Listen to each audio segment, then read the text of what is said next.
पर विराजमान है श्रद्धेय डॉक्टर अतुल कोठारी जी, राष्ट्रीय सचिव शिक्षा। अतिथि की आसनी से विराजमान है छत्तीसगढ़ के ओजस्वी मुख्यमंत्री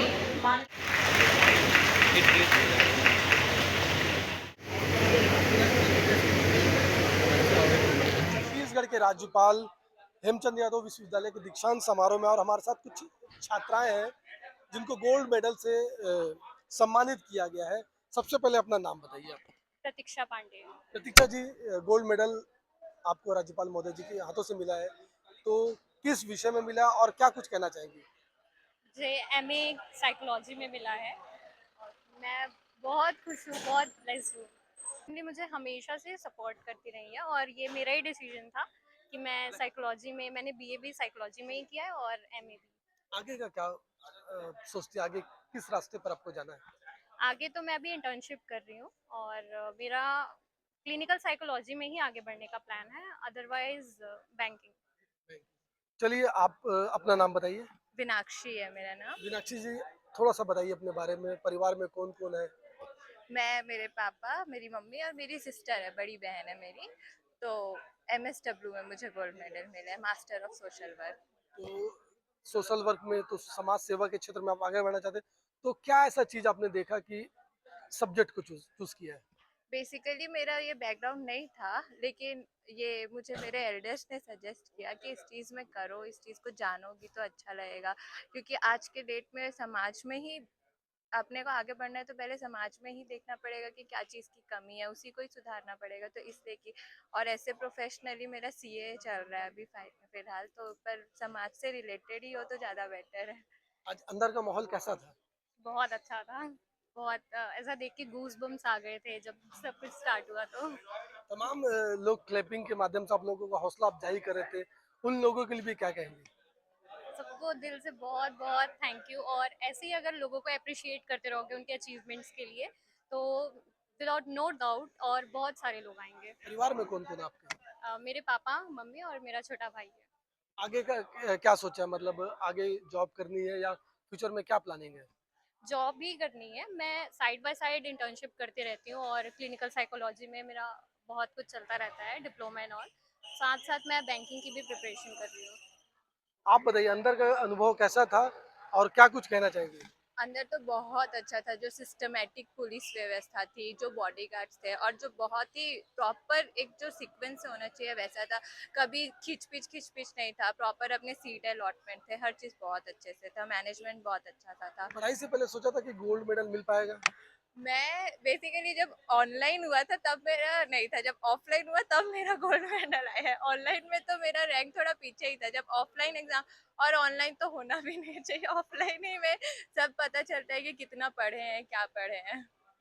तो इसीलिए पर अभी तो पता चल गया था थर्ड ईयर में कि मैं हाईएस्ट में हूँ, तो पता था कि फोर्थ ईयर में भी लाना ही है।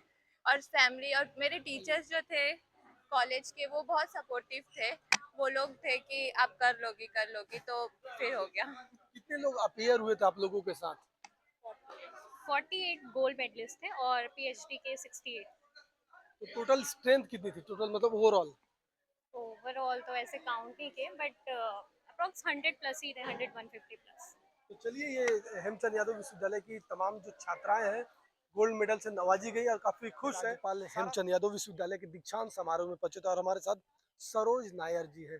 सरोज जी, फाइनल डॉक्टर की डिग्री आपको मिल चुकी है, जी, तो क्या कहेंगे और किस सब्जेक्ट में था? मेरा एजुकेशन सब्जेक्ट था और मैं हेमचंद यादव यूनिवर्सिटी की फर्स्ट बैच की स्टूडेंट रही हूँ। और आज मुझे जब डिग्री मिली तो बहुत खुशी हो रही है, अच्छा लग रहा है। तो कितना प्रभावशील रहेगा अब आने वाले दिनों में, चूंकि आप डॉक्टर भी बन चुकी हैं, डिग्री भी मिल गया, तो कैसे देखते हैं और कितना प्रभावपूर्ण रहेगा?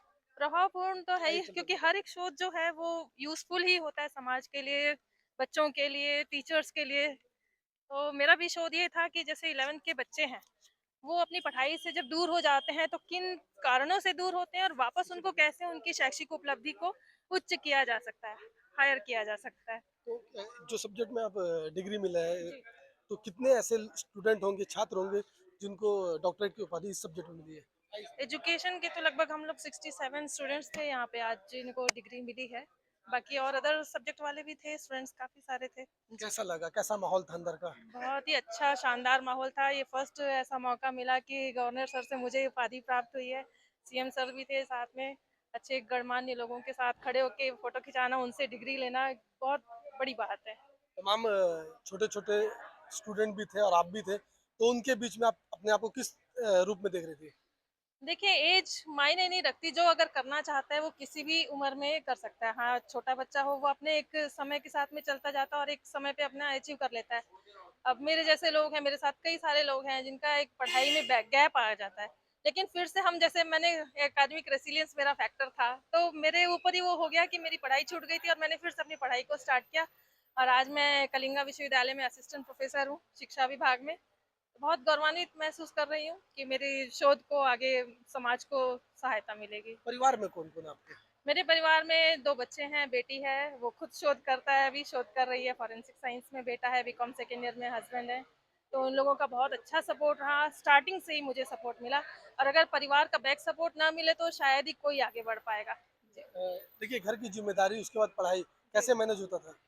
मैनेज करना पड़ता था, बैलेंस करना बहुत ज़रूरी है लाइफ को, अपनी साथ की चीज़ों को, परिवार, बच्चे, अपनी जॉब, अपनी पढ़ाई, तो ये सब चीज़ों को मैनेज करना पड़ता ही है, तभी हम कुछ अचीव कर पाते हैं। चलिए, तो ये सरोज जी थी, फाइनली उनको डॉक्टरेट की उपाधि मिल गई और काफ़ी खुश है और कहीं न कहीं परिवार के सहयोग से इस मुकाम पर पहुँच पाई है। नाम और किस सब्जेक्ट में आप को डॉक्टरेट की उपाधि मिली वो बताइए? मेरा नाम ए शशांक राव है। मैंने वाणिज्य विषय में पीएचडी की है और मेरा जो शोध का शीर्षक था वो रायपुर संभाग में किन्नरों की आर्थिक स्थिति का अध्ययन था, जो दुर्ग विश्वविद्यालय में पहली बार इस विषय पर हुआ है और छत्तीसगढ़ में भी आर्थिक स्थिति पर काम नहीं हुआ है। तो मैंने किन्नरों पर अध्ययन किया और पूरे रायपुर संभाग के 5 जिलों पे अध्ययन किया। तो अध्ययन के दौरान क्या-क्या चीज़ें मतलब आपको लगी कि उनकी आर्थिक स्थिति जो है काफ़ी खस्ता-हाल और उसको बेहतर करने के लिए क्या कुछ आप अब करेंगे? हाँ, जैसे कि मैंने इसमें बहुत सारे तथ्यों को ऐसा जाना जो हम बाहरी दुनिया से नहीं जान सकते थे।